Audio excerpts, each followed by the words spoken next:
ikaw, ang tindi rin talaga ng karakas mo eh, no? Magnanakaw ka, no? Galing ka siguro sa pamilya ng kawatan. Walang ibang ginawa kundi magnakaw at manggulang ng ibang tao. Ma'am, teka lang po ah.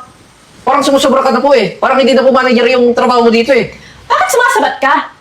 Sinabi ko bang magsalita ka? Eh ma'am, mali-mali na po yung ginagawa mo eh. Bakit karapatan ko to? Kami yung naghahari-harian sa restaurant na to. Sandali At nga. ikaw, Sandali lang.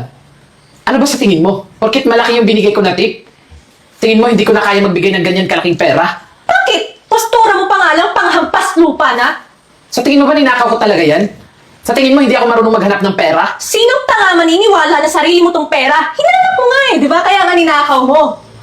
Logic ba? Ganyan ba talaga kayo magtrato ng customer dito? Sa'yo lang. Kasi hindi ka nararapat dito. Ma'am, FYI lang ah. Hindi lang po sa kanya. Lahat ng mahihirap dito, pinapalabas nyo. Ikaw kasi hindi ka marunong sumunod sa mga rules and regulations ko dito. Sinabi ko sa'yo, di ba, na huwag ka magpapapasok na mahihirap. Ma'am, teka Anong po. ginagawa mo? Linya ng mahihirap, pinapapasok mo? Ma'am, ikaw lang naman po nagawa ng sarili mong rules eh. Eh, lahat naman po dapat dito nire-respeto eh. Ay, bakit naman? Kahit ako pa yung gumawa ng sarili kong rules, eh ako yung manager, di ba?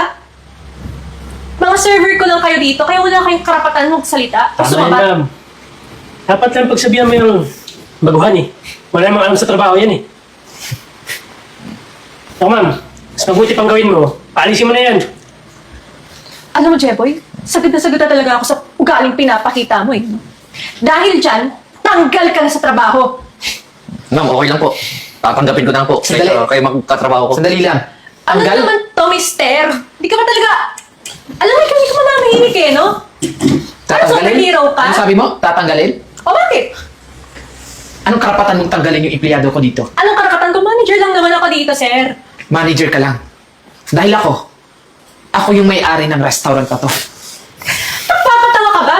Hindi ka lang pala magnanakaw eh, no? Ang dami mong characteristics. Kanina magnanakaw, mahirap. Aba, biglang maging may-ari ng restaurant? Ang taas naman ng ambisyon mo? Teka lang, mister ah. Nahihibang ka na ba? Ang taas din naman ng ambisyon mo eh, no? Ikaw? May-ari ng restaurant na to? Eh baka hindi mo kilala ang may-ari. Eh, ang may-ari lang naman ng restaurant na to ay si Mr. Espanola. Alam mo ikaw, sobra-sobra na yung kahibangan mo.